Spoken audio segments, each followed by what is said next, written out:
A'udzu billahi minasyaitonir rajim. Bismillahirrahmanirrahim. Lirrijali nasibum mimma tarakal walidani wal aqrabun. Walin nisa'i nasibum mimma tarakal walidani wal aqrabun. Mimma qalla minhu aw kathur. Nasibam mafruḍa. Shadaqallahul azim. Surat An-Nisa ayat yang ke-7 merupakan ayat pertama yang berbicara tentang pembagian harta pusaka. Dari ayat ke-7 hingga ayat ke-12 surat An-Nisa dikategorikan sebagai ayat waris. Ditambah dengan ayat terakhir surat An-Nisa ayat 176. Ayat ke-7 berbicara tentang prinsip hak dari masing-masing ahli waris. Laki-laki mendapatkan bagian dari harta yang ditinggalkan oleh kedua orang tuanya dan kerabatnya. Demikian juga bagi perempuan, bagian dari yang ditinggalkan oleh kedua orang tuanya dan kerabatnya. Apakah itu sedikit maupun banyak, semuanya berdasarkan ketetapan Allah Subhanahu wa Ta'ala yang kita kenal dengan istilah ilmu faraid. Ayat ke-7 ini adalah meluruskan perilaku zaman jahiliyah, di mana yang mendapatkan harta waris adalah hanya kaum laki-laki. Hanya kaum laki-laki yang sudah dewasa. Hanya kaum laki-laki yang kuat. Sementara kaum perempuan tidak mendapatkan. Demikian juga anak-anak. Padahal kebutuhan anak-anak, kebutuhan perempuan juga sama dengan kebutuhan kaum laki-laki. Untuk itulah Allah Subhanahu wa Ta'ala mengingatkan di ayat ke-7 bahwa laki-laki mendapatkan bagian seperti juga kaum perempuan mendapatkan bagian dari harta pusaka. Besar dan kecilnya nanti dibahas di ayat 11 dan ayat 12. Kapan seseorang itu berwasiat atau menyampaikan ketentuan-ketentuan pembagian harta warisnya? Jika seseorang sudah ada tanda-tanda kematian, maka ia hendaklah berwasiat. Hendaklah ia menetapkan atau membagi harta warisnya. Karena yang demikian itu lebih maslahat bagi ahli warisnya. Karena jika belum ditentukan, belum dibagikan secara mengikut ilmu faraid, mengikut ayat 11 dan 12, mungkin terjadi silang sengketa. Terjadi perselisihan antara ahli waris. Makanya Allah ingatkan bahwa seseorang hendaklah mencatat, seseorang hendaklah menulis apa yang ia wariskan. Demikian juga wasiat yang ia sampaikan agar di kemudian hari tidak terjadi sengketa harta antara keluarga ahli warisnya. Allah Subhanahu wa Ta'ala mengingatkan di ayat ke-9 bahwa kita hendaklah tidak meninggalkan keturunan kita dalam keadaan lemah. Maka harta waris inilah yang menguatkan kehidupan anak kita, keturunan kita pasca kematian kita. Demikian juga kita siapkan kekuatan-kekuatan yang lain. Tentu yang paling inti adalah kekuatan iman, kekuatan akhlak, dan juga bagian dari harta waris. Karena mereka adalah bagian dari kita dan kita ingin mereka pun dapat menjalankan kehidupannya setelah kematian orang tuanya.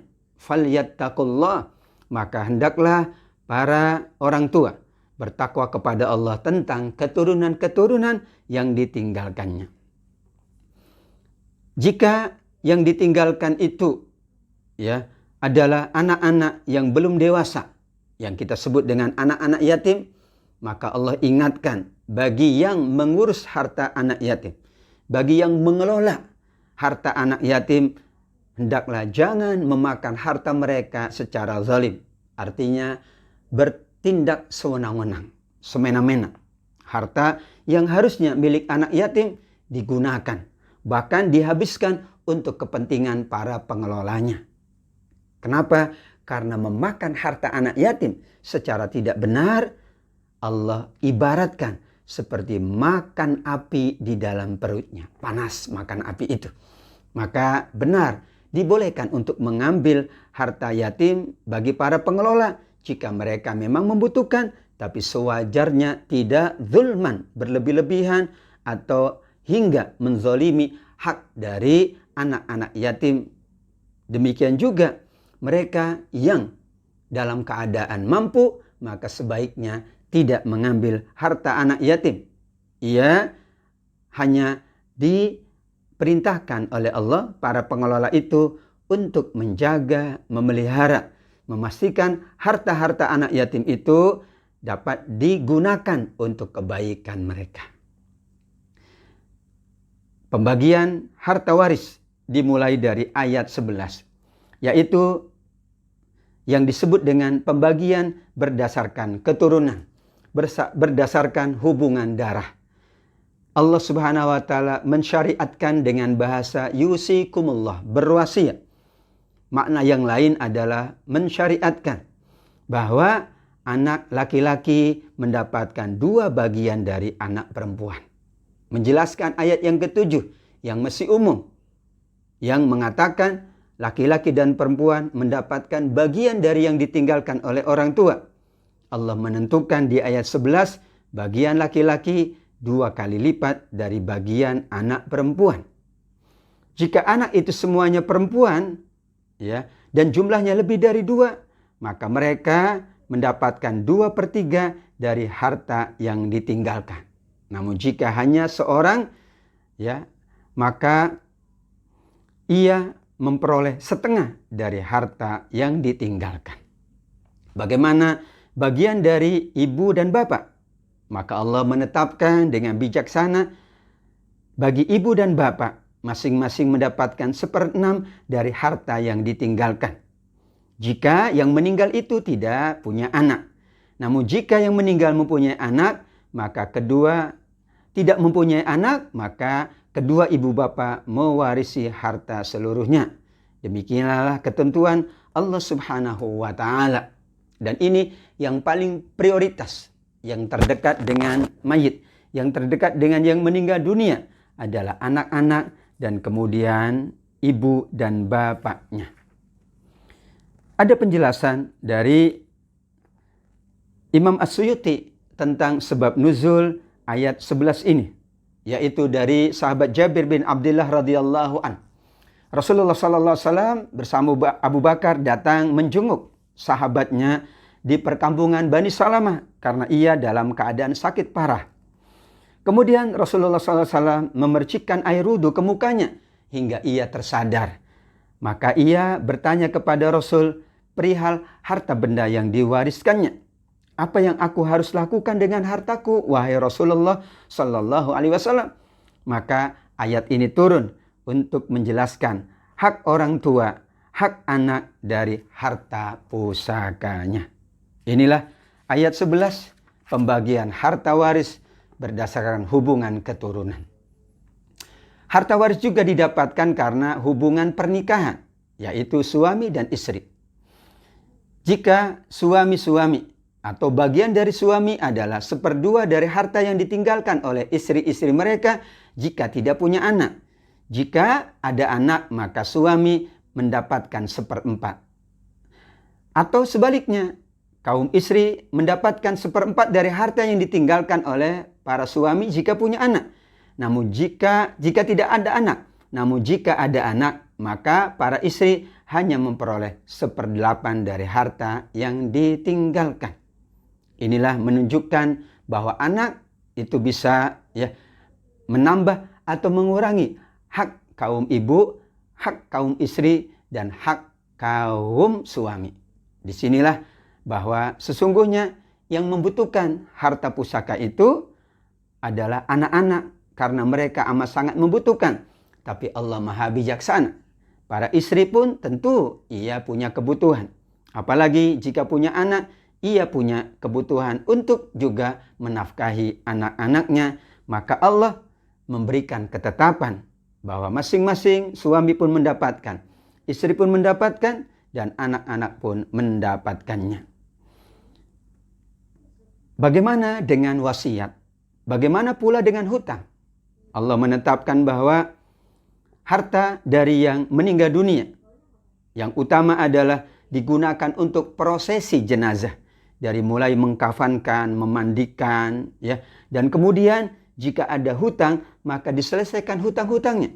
Kita ingat Rasulullah Sallallahu Alaihi Wasallam ketika mendatangi, ya, seseorang yang meninggal dunia, maka beliau bertanya kepada orang-orang yang hadir, khususnya keluarganya, apakah mayit ini punya hutang? Punya. Apakah kalian sudah melunasi bulan? Belum. Apakah kalian sudah melunasi? Belum, kata mereka. Maka kemudian Rasulullah tidak mensolati jenazah tersebut dan minta agar segera dilunasi hutangnya. Barulah Rasulullah mensolati jenazah tersebut. Demikian juga wasiat. Wasiat tidak boleh lebih dari 1/3. Dan wasiat diperuntukkan bukan untuk ahli waris. Maka tetap saja ahli waris mendapatkan, ya, bagian yang lebih besar. Namun tentu ada wasiat yang diberikan kepada yang bukan ahli waris. Namun jelas hutang piutang dari mayit, ya, harus dilunasi oleh ahli warisnya dari harta yang ditinggalkan. Barulah kemudian kelebihan dari hutang piutang itu menjadi harta waris. Namun jika mayit berwasiat, maka harus ditunaikan wasiatnya. Namun jika mayit tidak berwasiat, maka seluruh hartanya berarti menjadi hak bagi semua ahli waris. Ayat ke-13 dan ayat ke-14 menjadi penutup dari ayat-ayat waris. Bahwa itu merupakan ketetapan Allah. Siapa yang mentaati Allah, mentaati Rasulnya, balasannya adalah surga. Namun sebaliknya, jika ia bermaksiat, artinya tidak mengikuti ketentuan Allah dan ketentuan Rasulnya, maka ada juga hukuman neraka Allah Subhanahu wa Ta'ala. Dikaitkan dengan harta waris, iya, agar seseorang tidak berlebih-lebihan, agar seseorang juga tidak memaksakan yang bukan haknya, maka dituntun oleh Allah Subhanahu wa Ta'ala sampai pembagiannya secara rinci. Disinilah kita memahami bahwa bab harta itu seringkali, ya, menjadikan, ya, pertikaian, percekcokan antara ahli keluarga. Maka Allah menuntun kita mengikuti tuntunan Allah, insya Allah berkah dunia kita dan aman dari hukuman Allah. Namun, kenapa dibagi demikian? Semuanya adalah dalam rangka kebaikan bersama. Jika kemudian sudah ditetapkan berdasarkan ketentuan-ketentuan Allah, maka silakan saja seseorang bisa membantu saudaranya. Misalnya ia merasa, ya, bahwa ia sudah mencukupi dari yang ia miliki, maka harta yang didapatkan dari waris misalnya ia berikan kepada abangnya, adiknya, saudaranya yang lebih membutuhkan. Maka ia mendapatkan pahala karena mengikuti ketentuan Allah. Namun ia juga mendapatkan pahala karena ia membantu saudara-saudaranya. Inilah kita menggunakan atau kita mengamalkan ketentuan Allah. Di samping kita juga tentu antara ahli waris, antara keluarga saling berbagi, saling memberikan kasih sayangnya. Kemudian ayat 15 hingga ayat yang ke-18 adalah bagaimana seseorang yang melakukan perbuatan keji. Al-fahisyah dikategorikan perbuatan keji yang menjurus kepada perzinahan. Namun ada yang memahami para ulama juga bahwa al-fahisyah maksudnya adalah az-zina. Seperti juga Allah sebutkan bahwa, ya, sesungguhnya pernikahan atau hubungan yang tidak sesuai dengan syariat itu dikategorikan perzinahan, dan perzinahan itu amat sangat dibenci oleh Allah Subhanahu wa Ta'ala. Namun jika ada, ya, orang-orang yang berbuat zina, Allah meminta ada saksi 4 orang saksi. Jika tidak dapat, ya, bersaksi, maka berarti selesailah hukumnya. Karena itulah Allah menjaga kehormatan seseorang, Allah menjaga, ya, kebaikan seseorang. Di sini bagaimana ketentuan Allah Subhanahu wa taala. Namun kemudian jika betul-betul saksi mengatakan dan bukti juga menetapkan, maka keduanya mendapatkan hukuman sesuai dengan ketentuan Allah.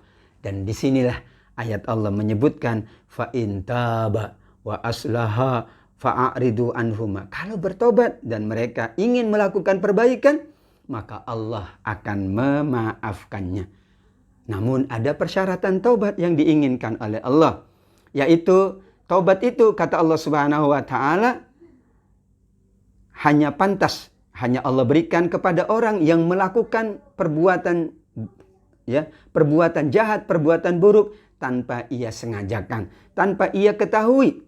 Ketika ia mengetahui bahwa itu salah, segera ia bertobat, maka Allah ampuni tobatnya. Sedangkan mereka yang tahu, mereka yang kemudian sengaja melakukannya, maka Allah Subhanahu wa taala menyebutkan tidak ada tobat bagi mereka yang sengaja mempermainkan, sengaja malah mempertontonkan kemaksiatannya, dan ia kemudian tidak sempat bertobat hingga ajal menjemputnya. Hatta idza hadara ahadahumul mautu qala inni tubtul an. Ketika sudah mati baru mengatakan aku bertobat sekarang. Tidak ada penyesalan yang paling besar, melainkan penyesalan tidak sempat bertobat waktu hidupnya. Maka Allah buka pintu tobat hingga nyawa di kerongkongan, hingga matahari terbenam, hingga matahari terbit dari sebelah barat. Ketika itu tidak lagi berlaku taubat. Maka sebelum itu terjadi, Allah ingatkan, bertobatlah sebelum habis waktunya. Bertobatlah dengan banyak berlakukan kebaikan. Bertobatlah karena Allah Maha menerima taubat. Ayat 19 dari surat An-Nisa berbicara tentang bagaimana kita melakukan hubungan baik di tengah-tengah keluarga, khususnya antara suami dan istri. Perjalanan waktu, keadaan dan lain sebagainya memungkinkan terjadi sedikit ada hal yang tidak disukai oleh istrinya atau ada yang tidak disukai oleh suaminya. Ini sesuatu yang merupakan fitrah manusia. Namun Allah menuntun bahwa wa'ashiruhunna bil ma'ruf, tetap saja bergaul itu dengan cara yang baik, dengan cara yang patut. Namun bersabar jika ada persoalan dalam rumah tangga. Tidak segera memutuskan dengan keputusan perceraian dan lain sebagainya. Maka kata Allah Subhanahu wa taala, mungkin kalian tidak menyukai beberapa hal dari istrimu. Namun lebih baik kalian bersabar dan tetap bersama istrimu, karena bisa jadi kalian membenci sesuatu padahal Allah menghadirkan kebaikan yang sangat banyak. Apa kebaikan yang sangat banyak? Kata para ulama tafsir adalah menghadirkan anak-anak yang soleh dan solihah. Siapa tahu, kan Allah yang maha mengetahui. Bersabar dalam keluarga merupakan kebaikan. Dan insya Allah jika kemudian kesabaran itu ia jalankan, semakin banyak anugerah Allah. Ada yang memahami khairan katsira, Allah anugerahkan rezekinya lebih lama, lebih lapang, lebih panjang, dan lebih banyak lagi. Inilah khairan katsira, bersabar bersama keluarga. Jika kemudian seseorang sempat tinggal istrinya ingin kemudian menikah lagi, tidak ada masalah. Namun harta yang ia berikan kepada istri-istri tersebut tidak boleh diambil kembali. Apalagi kalau sudah berhubungan, maka itu hak dari istri-istrinya. Bagaimana mungkin kata Allah Subhanahu wa taala kamu mengambil kembali padahal kamu sudah bergaul, kamu sudah mengambil manisnya istri-istrimu. Nah, inilah isyarat bahwa semua pemberian suami kepada istri, jika terjadi perceraian dan sudah berkumpul, maka itu menjadi hak dari istri-istri mereka. Ada larangan dari Allah ayat 22 hingga ayat 24. Bagaimana beberapa wanita yang haram dinikahi, yang kita istilahkan dengan mahram, bukan muhrim. Kalau muhrim, orang yang mengenakan kain ihram untuk menunaikan ibadah umroh dan haji. Yang tepat itu mahram, orang yang diharamkan untuk dinikahi. Ayat 22 janganlah kamu menikahi perempuan-perempuan yang telah dinikahi oleh ayahmu, kecuali sudah habis masa iddahnya. Jadi ibu-ibu atau ibu seseorang itu adalah haram untuk dinikahi. Dilanjutkan dengan ayat 23, beberapa wanita yang haram untuk dinikahi. Ibu-ibumu, kata Allah Subhanahu wa ta'ala. Hurrimat alaikum ummahatukum. Diharamkan untuk kamu menikahi ibu-ibumu. Anak-anakmu yang perempuan, saudara-saudaramu perempuan, saudara-saudara ayahmu perempuan, saudara-saudara ibumu perempuan, anak-anak perempuan dari saudara-saudaramu yang laki-laki, anak perempuan dari saudara-saudaramu yang perempuan, ibu-ibu yang menyusui kamu, ibu susuan. Demikian juga saudara perempuanmu yang sesusuan, ibu-ibu tirimu atau mertuamu, anak-anak perempuan dari istrimu, anak tiri yang ada dalam pemeliharaan kamu, dari istri yang telah kamu campuri. Tetapi jika belum bercampur dengan istrimu, maka tidak berdosa bagimu untuk menikahinya. Juga diharamkan istri-istri anak kandungmu, menantumu, dan diharamkan mengumpulkan dalam pernikahan dua perempuan bersaudara sekaligus. Adik dan kakaknya dinikahi secara sekaligus. Ini diharamkan oleh Allah Subhanahu wa ta'ala. Demikian juga diharamkan perempuan yang masih bersuami. Ya, Allah Subhanahu wa ta'ala mengharamkan itu untuk kebaikan manusia. Dihalalkan selain dari itu. Karena itu berarti seseorang yang boleh dinikahi. Inilah mahram. Wanita-wanita yang haram dinikahi agar menjaga kehormatannya, menjaga hubungan keturunannya dan hubungan kekeluargaan. Bagaimana jika terjadi persoalan dalam rumah tangga? Di sini pula Allah ingatkan, barang siapa yang tidak mampu untuk menikahi wanita yang baik-baik, maka dahulu dibolehkan dari budak-budaknya. Namun tetap saja kita diperintah oleh Allah untuk membayar maharnya dengan cara yang baik. Dan wanita-wanita yang mulia itu adalah wanita-wanita yang tidak pernah melakukan perbuatan nista. Wanita-wanita yang menjaga dirinya dari perbuatan maksiat.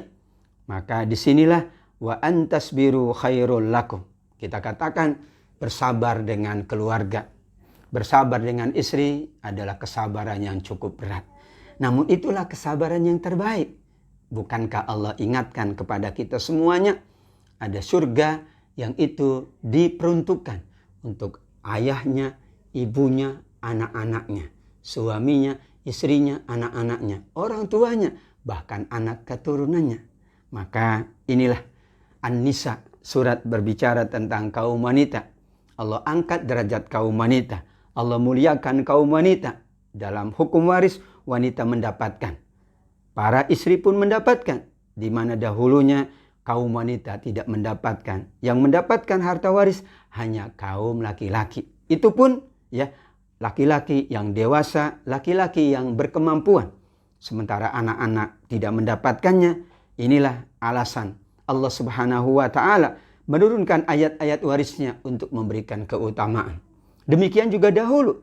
Pernikahan tidak ada aturan. Pernikahan tidak ada ketentuan. Anak menikahi ibunya. Demikian juga ayah menikahi anaknya. Masya Allah, bagaimana mungkin itu adalah perbuatan nista.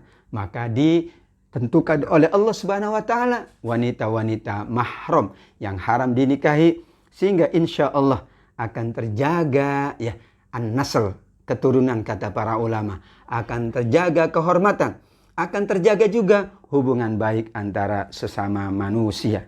Ayat 26 merupakan kesimpulan. Semuanya kata Allah karena Allah hendak memberikan penjelasan kepada kalian, menunjukkan jalan-jalan yang terbaik bagi kalian. Dan manusia tidak mungkin lepas dari kesalahan. Wa yatuba alaikum. Jika kemudian ada kesalahan yang tidak dikehendaki, ada kesalahan yang tidak disengajakan, Allah memaafkannya. Kenapa? Wallahu yuridu ayyatuba alaikum. Allah hendak menerima tobat kalian semuanya. Yuridu, Allah hendak, Allah menginginkan. Bahkan di dalam hadis Allah Subhanahu wa ta'ala sepanjang siang hari menyiapkan untuk mengampuni hamba-hamba yang berdosa di siang hari. Malam hari Allah mengampuni dosa-dosa hamba yang melakukan kesalahan di malam hari. Atau sebaliknya, siang hari untuk mereka yang berdosa malam hari untuk yang berdosa siang hari. Subhanallah, maha pemurah Allah subhanahu wa ta'ala. Kenapa Allah berkehendak untuk mengampuni dan memberi tobat kepada manusia? Di sini Allah ingatkan, dan Allah tidak suka ya agar kemaksiatan itu terus-menerus dijalankan. Agar tidak dijalankan, maka di stop dengan tobat. Karena kalau tidak di stop dengan tobat, maka kemaksiatan itu tidak pernah berhenti. Disinilah Allah ingatkan bagaimana menyetop kemaksiatan dengan bertobat. Taubatan nasuha. Tobat dengan mengakui kesalahan, menyesali atas perbuatan, kemudian mengiringi dengan kebaikan-kebaikan. Maka itulah cara agar Allah mengampuni. Dan Allah maha mencintai hamba-hambanya yang suka bertobat. Innallaha yuhibbut tawwabin. Allah cinta orang-orang yang bertobat. Karena tidak mungkin manusia itu tidak bersalah. Kenapa? Yuridullahu ayyukhaffifa ankum. Allah ingin meringankan kalian. Karena manusia wa khuliqal insanu dha'ifa. Benar diciptakan dalam keadaan lemah. Dalam berbagai aspek. Kita membutuhkan petunjuk Allah. Kita membutuhkan bantuan Allah. Dan kita membutuhkan bantuan sesama manusia. Tidak mungkin untuk kebutuhan yang kecil saja kita membutuhkan orang lain. Apalagi untuk kebutuhan yang besar. Untuk kebutuhan keluarga kita membutuhkan tuntunan Allah. Agar kehidupan kita selalu mendapatkan keberkahan. Keluarga kita sakinah, mawaddah warahmah. Anak-anak kita, keluarga kita solihin dan solihat. Yang nanti insya Allah akan dipertemukan kembali oleh Allah di dalam surganya kelak. Maka ayat 29 mengingatkan, jangan sampai memakan harta manusia dengan cara yang batil, termasuk memakan harta waris yang bukan haknya. Kalau bukan haknya, insya Allah kita akan mendapatkan dari yang lain. Karena Allah yang maha memberi rizki. Kalau pintu A Allah tutup, Allah buka pintu yang lain. Maka Allah ingatkan, jangan memakan harta orang lain. Harta saudara-saudaramu dengan cara yang tidak benar. Di sini Allah sangat menganjurkan untuk kita melakukan perniagaan yang dibenarkan. Profesi yang dibenarkan oleh Allah subhanahu wa ta'ala untuk menghindari agar kita tidak memakan harta orang lain dengan batil. Bisa dengan merampok, merampas, mencuri, dan lain sebagainya. Namun dikaitkan dengan harta waris. Demikian juga tidak boleh kita mengambil harta waris yang bukan hak kita. Masing-masing sudah diberikan haknya oleh Allah. Kita patuhi dan insya Allah itulah keberkahan. Kan yang kita minta rezeki yang berat. Allahumma barik lana fima razaqtana. Ya Allah, berkahi atas semua yang engkau anugerahkan kepada kami. Namun tidak boleh juga wala taqtulu anfusakum, kalian membunuh diri. Artinya tidak mau berusaha. Artinya tidak mau menyiapkan kebaikan-kebaikan. Ia dikatakan membunuh diri. Atau ia tidak ridho dengan ketentuan Allah subhanahu wa ta'ala. Maka orang yang melakukan demikian dengan ingin permusuhan. Atau menganiaya sesama manusia. Apalagi sesama keluarga. Apalagi sesama ahli waris. Na'udzubillah. Fasofa nuslihi nara. Allah siapkan neraka. Dan itulah tempat yang paling buruk. Allah kembali memberikan peluangnya, memberikan kesempatannya. Yaitu jika orang meninggalkan dosa-dosa besar, maka Allah mengampuni dosa-dosa kecil. Yang paling berat itu dosa besar. Maka ketika orang menghindari dosa besar, justru itu adalah wasilah, sarana Allah mengampuni dosa-dosa kecilnya. Hebat sekali. In tajtanibu kaba'ira ma tunhauna anhu nukaffir ankum sayyi'atikum. Bahkan Allah tambah, wa nudkhilkum mudkhalan karima. Allah masukkan kepada tempat yang sangat mulia. Jelas para ulama tafsir memahami mudkhalan karima adalah surga Allah subhanahu wa ta'ala. Karena tidak ada tempat yang paling mulia melainkan surga Allah subhanahu wa ta'ala. Disinilah ayat yang juga amat sangat disukai oleh para sahabat. Termasuk Ibnu Mas'ud radhiyallahu an, yaitu Allah mengampuni dosa-dosa kecil dengan meninggalkan dosa-dosa besar. Karena dosa-dosa besar ini lebih berat hukumannya di sisi Allah subhanahu wa ta'ala. Dan manusia tidak mungkin menghindari dosa kecil. Kalau dosa besar, insya Allah mampu. Dosa-dosa kecil itu amat sangat sulit. Maka Allah berikan peluang. Orang yang bertobat, orang yang kemudian menyesal dan berbuat baik, menghindari perbuatan-perbuatan dosa besar, ia akan dimaafkan dosa-dosa kecilnya oleh Allah Subhanahu wa taala. Bahkan ia berhak mendapatkan mudkhalan karima, tempat yang mulia, yaitu surga Allah Subhanahu wa taala. Akhir dari ayat 31.